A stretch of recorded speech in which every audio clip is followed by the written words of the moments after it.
Rencana PT Golden Energy Mines untuk menambah saham beredar akan mempengaruhi persepsi pelaku pasar. Kita akan membahas prospek bisnis dan saham GEMS bersama founder LBP Institute, Lucky Bayu Purnomo. Mas Lucky, terima kasih banyak sudah hadir di Corporate Action. Ya. Kalau kita melihat bisnis dari Golden Energy Mines ini kan di batubara.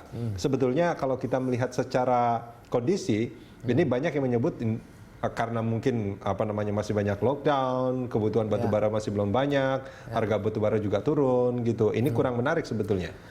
Tapi pada kuartal pertama tahun 2020 hasil perolehan kinerja fundamental keuangannya itu mengalami kenaikan sebesar kurang lebih 17%. Artinya reputasi tersebut sebenarnya diperoleh dari kinerja sebelum masa-masa apakah sebut COVID-19 ataukah pandemi ini. Artinya dalam kesempatan kuartal pertama ini sebenarnya cukup baik. Gitu. Kemudian yang kedua, kalau kita perhatikan memang sebenarnya Bursa Efek Indonesia memberikan satu himbauan atau satu ketegasan bahwa per Oktober 2020 ini rencananya akan terancam delisting gitu.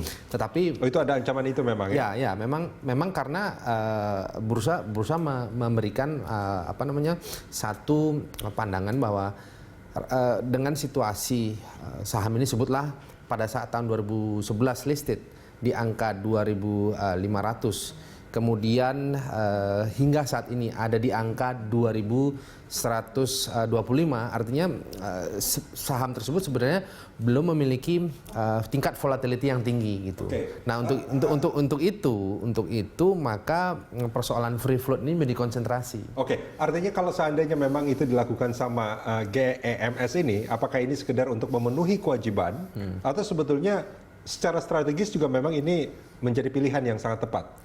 Saya melihat bahwa apa yang dilakukan oleh perusahaan ini cukup baik ya. Kenapa cukup baik? Karena satu persoalan bahwa sebenarnya situasi ini menjelaskan bahwa perusahaan itu ingin menjaga reputasi dan kinerja melalui apa?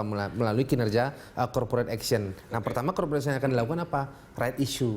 Nah, right issue itu sebenarnya satu ide yang cukup menarik karena apa? Menambah jumlah saham beredar.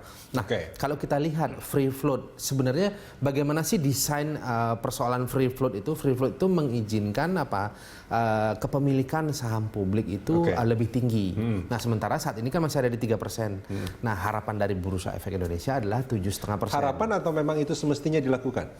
Itu harus dilakukan. Harus dilakukan. Ya, karena itu kewajiban artinya. Ya, artinya apa? Itu adalah syarat-syarat untuk memenuhi likuiditas. Nah, seperti yang tadi saya sampaikan bahwa 2011 ketika IPO harganya 2.500. Saat ini harganya ada di angka 2.125. Artinya harga tersebut belum mengalami perubahan dari 2011 sampai 2020. Walaupun tingkat volatility-nya relatif rendah. Nah, untuk itu saya kira himbauan untuk free float ini dan ketentuan serta syarat-syarat untuk mendorong likuiditas itu cukup baik. Karena apa?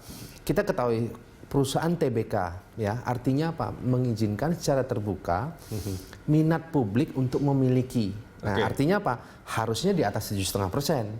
Karena apa? Ketika semakin banyak saham publik itu beredar, ketika semakin banyak publik itu mengapresiasi dengan cara membeli sahamnya, sebenarnya perusahaan itu juga cukup baik dalam aspek apakah itu GCG, good corporate governance, ataupun kinerja fundamental. Karena apa? Jumlah DPS, daftar pemegang sahamnya banyak, dan itu menjelaskan bahwa company itu dalam kondisi sustain. Nah, kalau sekarang 3,5% harusnya GEMS bergegas untuk segera melaksanakan itu sebelum nanti tiba pada tanggal 31 Oktober 2020. Itu adalah batas akhirnya. Ya, untuk free float. Baik, Mas Lucky, kita jeda sebentar. Kita akan lanjutkan di segmen berikut. Pemirsa, jangan kemana-mana, Corporate Action masih akan kembali usai jeda.